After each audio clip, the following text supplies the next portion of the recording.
राष्ट्रियताको पहरेदारी जनअधिकारको पक्षमा खबरदारी। यो हो न्यूज नेपाल टेलिभिजन। नमस्कार, म शिवशंकर चौधरी। सुरुमा हेडलाइन्स न्यूज।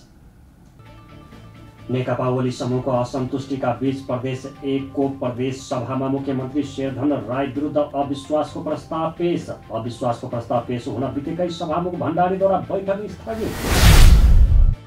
महिला हिंसा र बलात्कारको विरुद्धमा नेकपा प्रचण्ड माधव पक्षको अखिल नेपाल महिला संघको विरोध प्रदर्शन। बलात्कारीलाई कडाभन्दा कडा कारबाहीको व्यवस्था गर्न माग।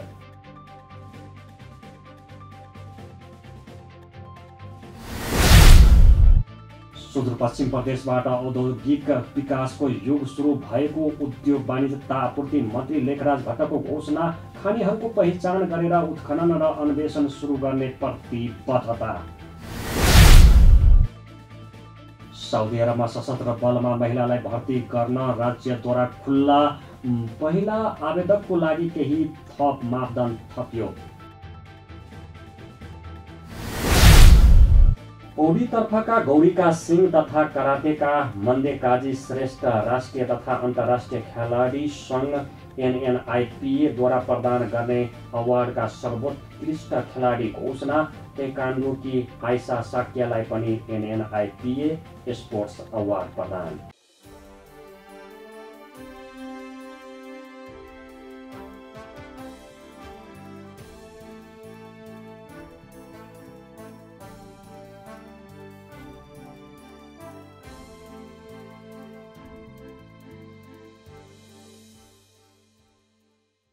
न्यूज अब विस्तारमा। सुरु गरौँ प्रदेश 1 का मुख्यमन्त्री शेरधन राई विरुद्ध प्रदेश सभामा दर्ता भएको अविश्वासको प्रस्ताव सदनमा पेश भएको प्रसङ्गबाट। प्रदेश 1 का मुख्यमन्त्री शेरधन राई विरुद्ध प्रदेश सभामा दर्ता भएको अविश्वासको प्रस्ताव सदनमा पेश भएको छ। आइतबार बसेको प्रदेश सभा बैठकमा मुख्यमन्त्री राई विरुद्धको अविश्वासको प्रस्तावका प्रस्तावक इन्द्रबहादुर आङबोले प्रस्ताव टेबल गर्नुभएको हो। अविश्वासको प्रस्तावको समर्थक लक्ष्मण तिवारी रहनु भएको छ। मुख्यमन्त्री राई विरुद्धको नेपाल कम्युनिस्ट पार्टी नेकपा प्रचण्ड माधव समूहले 12 पुसमा अविश्वासको प्रस्ताव दर्ता गरेको थियो। नेपालको संविधानको धारा 188(4) तथा प्रदेश सभा नियमावली 2074 को नियम 12(9)(1) बमोजिम अविश्वासको प्रस्ताव पेश भएको हो। 93 सदस्य प्रदेश सभामा नेकपाका 67, कांग्रेसका 21, जनता समाजवादी पार्टीका 3, राष्ट्रिय प्रजातन्त्र पार्टी र संघीय लोकतान्त्रिक राष्ट्रिय मञ्चका 1-1 जना सांसद रहेका छन्। मुख्यमन्त्री राई विरुद्ध नेकपा प्रचण्ड माधव समूहका 37 जना सांसदहरूले हस्ताक्षर गरी अविश्वासको प्रस्ताव दर्ता गराएका थिए। तीमध्ये 4 जना सांसदले हस्ताक्षर फिर्ता लिएका छन्। प्रदेश सभामा बहुमतका लागि 47 जना सदस्य आवश्यक हुन्छ।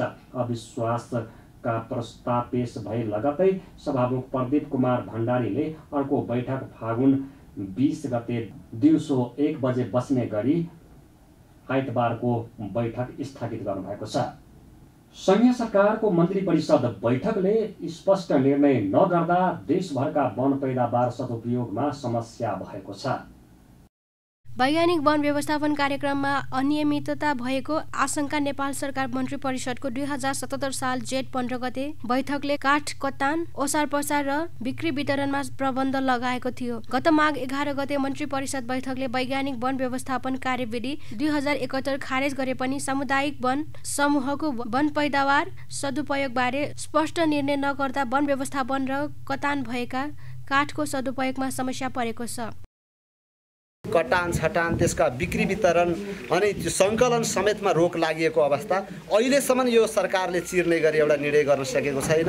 सम्बन्धित डिभिजन वन कार्यालयहरू, सब डिभिजनहरूलाई त्यस्तो निर्देशन गर्न सकिएको छैन। वैज्ञानिक वन कार्यक्रम बाहेकका वन क्षेत्रमा सालका काठ दाउराको कटान, मुच्छान, बिक्री वितरण र ओसार पसारमा लगाइएको रोकावट प्रक्रिया पुर्याएर खुल्ने निर्णय भएको थियो। तर यसबारे डिभिजन वन कार्यालयहरूमा स्पष्ट निर्देशन नआउँदा देशभर काठ सङ्कलन र सदुपयोगका लागि अनुमति रोकिएको छ। वन समुदायका लागि अनुमति दिन माथिल्लो निकायसँग स्पष्ट निर्देशन माग गरे पनि अझै निर्णय नआएको वन कर्मचारीको भनाइ छ।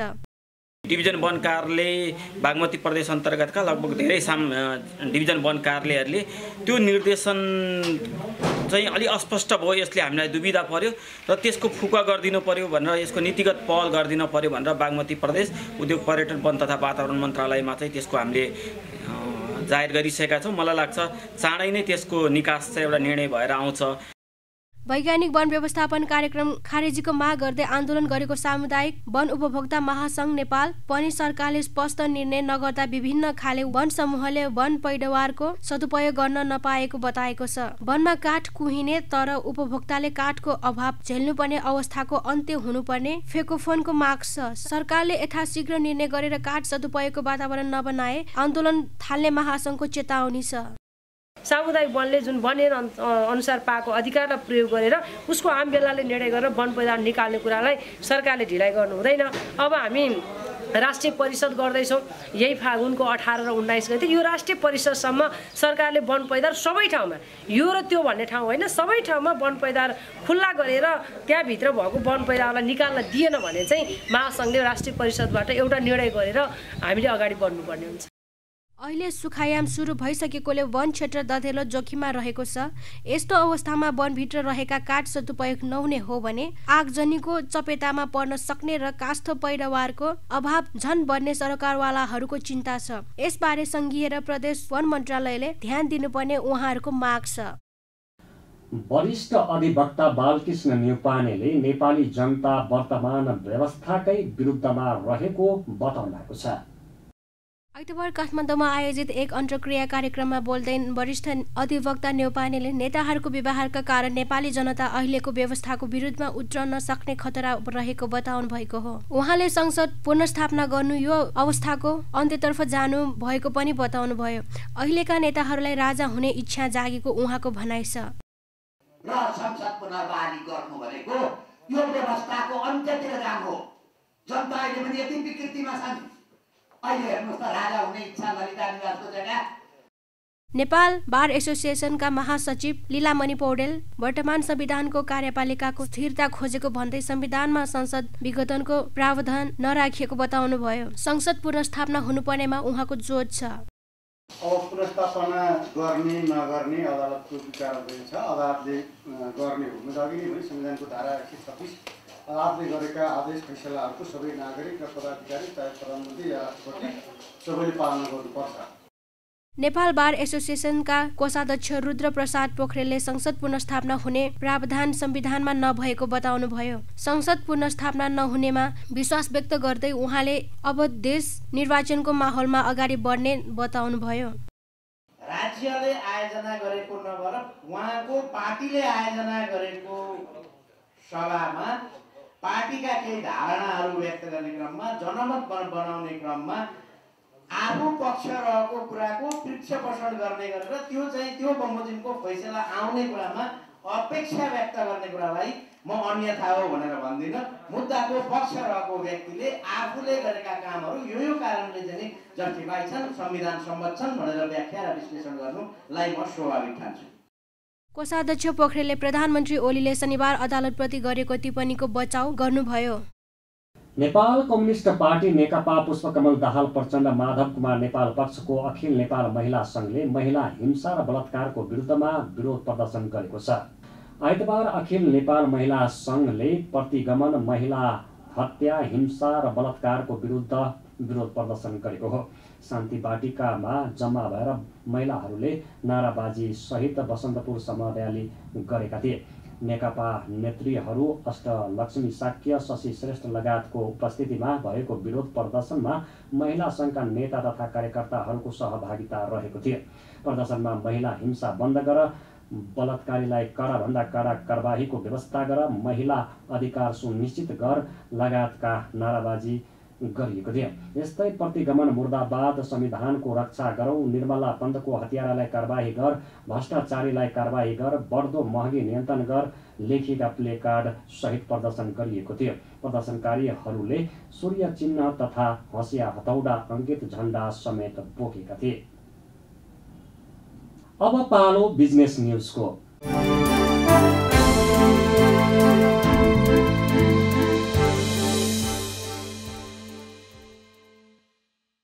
उद्योग वाणिज्य तथा आपूर्ति मन्त्री लेखराज भट्टले सुदूरपश्चिम प्रदेशबाट औद्योगिक विकासको युग सुरु भएको बताउनु भएको छ। आइतबार प्रेस संगठन नेपालले अतरियामा आयोजना गरेको पत्रकार सम्मेलनमा बोल्दै मन्त्री भट्टले सुदूरपश्चिम प्रदेशबाट औद्योगिक विकासको युग सुरु भएको बताउनु भएको हो। सुदूरपश्चिम प्रदेशमा धमाधम औद्योगिक क्षेत्र सञ्चालनमा आउने उहाँले बताउनुभयो। प्रधानमन्त्री केपी शर्मा ओली सोमबार कञ्चनपुरको दैजी छैला औद्योगिक क्षेत्रको उद्घाटन गर्न आउने जानकारी दिँदै उद्योग मन्त्री भट्टले सुखी नेपाली समृद्ध नेपालको नारालाई कार्यान्वयन गर्न देशभरि औद्योगिक क्षेत्रहरूको शिलान्यास गर्ने कार्यक्रम रहेको बताउनुभयो। 9 अर्ब रुपैयाँ लगायतमा 5 वर्ष भित्र निर्माण सम्पन्न हुने गरी दैजी छेला औद्योगिक क्षेत्रको निर्माण हुन लागेको मन्त्री भट्टको भनाइ छ।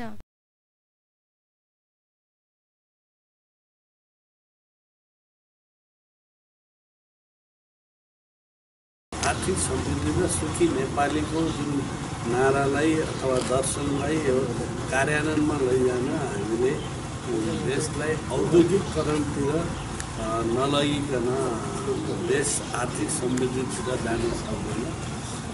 त्यो भएर पनि अहिले हामीले यो सधैँ पूर्वबाट हुन्थ्यो भने अहिले हामीले दैवी छेला औद्योगिक क्षेत्रलाई त्यहाँबाट शिलान्यास पश्चिमबाट गर्दै हुँदैन भोलिको त्यो तयारी गरेका छौँ। कैलालीको हरैयामा 350 बिघा क्षेत्रफलमा सेज निर्माण, दुधेझारीमा औद्योगिक क्षेत्र, कञ्चनपुरमा सुक्खा बन्दरगाहको अध्ययन प्रतिवेदनको काम अगाडि बढिरहेको जानकारी दिँदै मन्त्री भट्टले खानीहरूको पहिचान गरेर उत्खनन अन्वेषण गर्ने कार्य सुरु गरिएको पनि बताउनुभयो। 350 बिघा त्यसको आवश्यक पर्दा त्योभन्दा बढी र अब यो हाम्रो सुक्खा बन्दरगाह जो छ, सुक्खा बन्दरगाहको पनि हाम्रो डिपिआर त्यसको गुरु योजनाहरू बनिसकेका छ। त्यसको निर्माणाधीन गेटा मेडिकल कलेजलाई सुदूरपश्चिमकै मेडिकल विश्वविद्यालयको रूपमा विकास गर्न लागेको उहाँले बताउनुभयो। मन्त्री भट्टले तोकिएकै समयमा निर्वाचन हुने दाबी पनि गर्नुभयो। नर्भिक इन्टरनेसनल हस्पिटलले विश्वस्तरीय सेवा दिने अभियान अन्तर्गत नयाँ ओपिडी बहिरङ्ग सेवाको सुरुवात गरेको छ।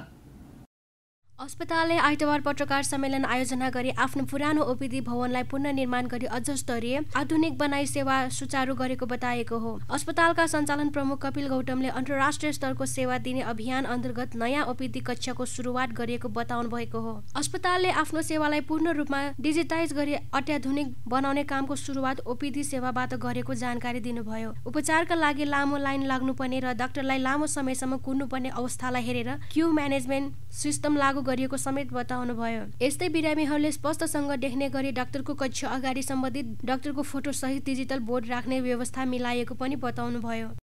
जुन हामीहरूलाई हाम्रो पेसेन्टहरूलाई अथवा हाम्रो क्लाइन्टहरूलाई चाहिँ डक्टरको कता ओपिडी हो के हो भन्ने जुन डिफिकल्टिजहरू फेस गर्न परिरहेको अहिलेको अवस्थामा चाहिँ अहिले हामीहरूले हरेक डक्टरको च्याम्बरको अगाडि डाक्टर साहबहरूको डिस्प्लेहरू फोटोहरू नै राख्ने व्यवस्था मिलाएका छौँ, जसले गर्दाखेरि चाहिँ बिरामीहरूलाई चाहिँ अनावश्यक चाहिँ भौतारिनु नपरोस् र चाहिँ छिटोभन्दा छिटो जुन नर्भिकले पहिलेदेखि नै निरन्तर रूपमा जुन अन्तर्राष्ट्रिय स्तरको सेवा प्रदान गर्दै आइरहेको छ त्यसैलाई हामीहरूले अझै यो स्टार्ट गरेको छौँ र यसलाई हामी बिस्तारै हामी सम्पूर्ण हस्पिटलमै यही स्ट्यान्डर्डलाई नै हामीहरू चाहिँ मेन्टेन गर्ने जमर्को गरेको छौँ र केही महिनाभित्रमै हामी त्यो कम्प्लिट पनि गर्नेछौँ।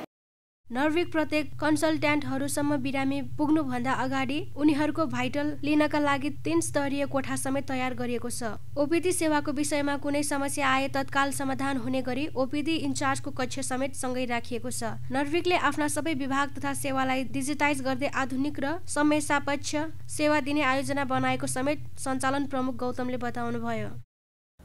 अब पालो इन्टरनेसनल न्युजको।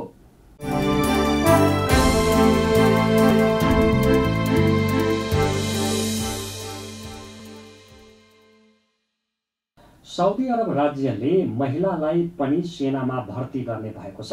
आइतबार राज्यले सशस्त्र बलमा महिलालाई भर्ती गर्न खुल्ला गरेको हो। अरब न्युजको अनुसार साउदीका महिलाहरू लान्स कोपरल, सार्जन्ट र स्टाफ सार्जन्टमा भर्ती हुन सक्नेछन्। महिला आवेदकको लागि केही थप मापदण्ड थपिएको छ। यो कदम राज्यमा महिलाको अधिकार वृद्धि गर्न लक्षित श्रृङ्खलाको नयाँ कदम हो। यो योजना पहिलो पटक सन् 2019 मा घोषणा गरिएको थियो। अब पालो स्पोर्ट्स न्युजको।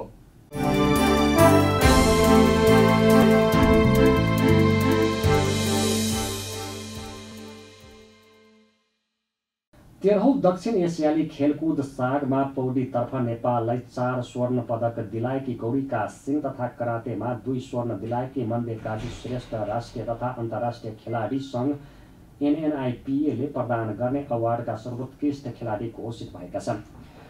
भरतपुरको मध्यपुर ढिमीमा आयोजना भएको कार्यक्रममा NNIPA ले सागमा गरेको प्रदर्शनको आधारमा गौरीका र मन्दे काजीलाई सर्वोत्कृष्ट खेलाडी घोषणा गरेको हो। गौरीका र मन्देले ग्लोबल IME बैंकबाट प्रायोजित सम्मान 1 लाख रुपैयाँ प्राप्त गरे। यस्तै NNIPA ले ताइक्वान्डोकी आयशा साक्य र फुटबलका सुजल श्रेष्ठलाई NNIPA स्पोर्ट्स अवार्ड अन्तर्गत प्रतिभावान खेलाडीको अवार्ड प्रदान गर्दा गल्फका सुभाष तामाङ र कुस्तीकी सङ्गीता धामी NNIPA स्पोर्ट्स अवार्ड अन्तर्गत उदयमान खेलाडी चुनेर पुरस्कार थापे। हामी न्युज बुलेटिनको अन्तमा आइपुगेका छौँ। जाँदा जाँदै हेडलाइन्स न्युज पुनः एकपटक। नेकपा ओली समूहको असन्तुष्टिका बीच प्रदेश 1 को प्रदेश सभामा मुख्यमन्त्री शेरधन राय विरुद्ध अविश्वासको प्रस्ताव पेश। अविश्वासको प्रस्ताव पेश हुन बित्तिकै सभामुख भण्डारीद्वारा बैठक स्थगित। महिला हिंसा र बलात्कारको विरुद्धमा नेकपा प्रचण्ड माधव पक्षको अखिल नेपाल महिला सङ्घको विरोध प्रदर्शन। बलात्कारीलाई कडाभन्दा कडा कारबाहीको व्यवस्था गर्न माग।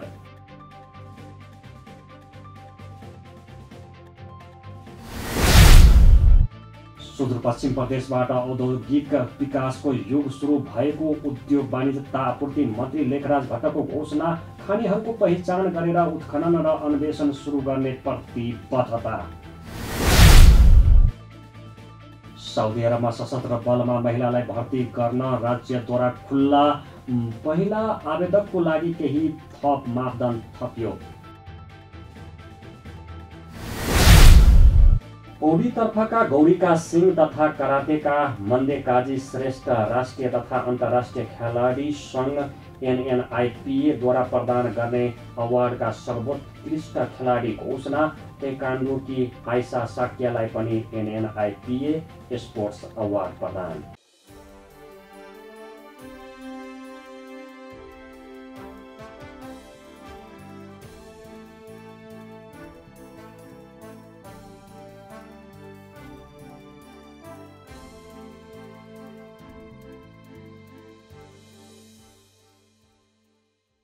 अहिलेलाई न्युज नेपालको न्युज बुलेटिन यति नै। हाम्रो न्युज र कार्यक्रमहरू युट्युब र फेसबुकमा पनि प्रत्यक्ष हेर्न सक्नुहुनेछ। राष्ट्रियताको पहरेदारी, जनअधिकारको पक्षमा खबरदारी हेर्दै रहनुहोला न्युज नेपाल टेलिभिजन।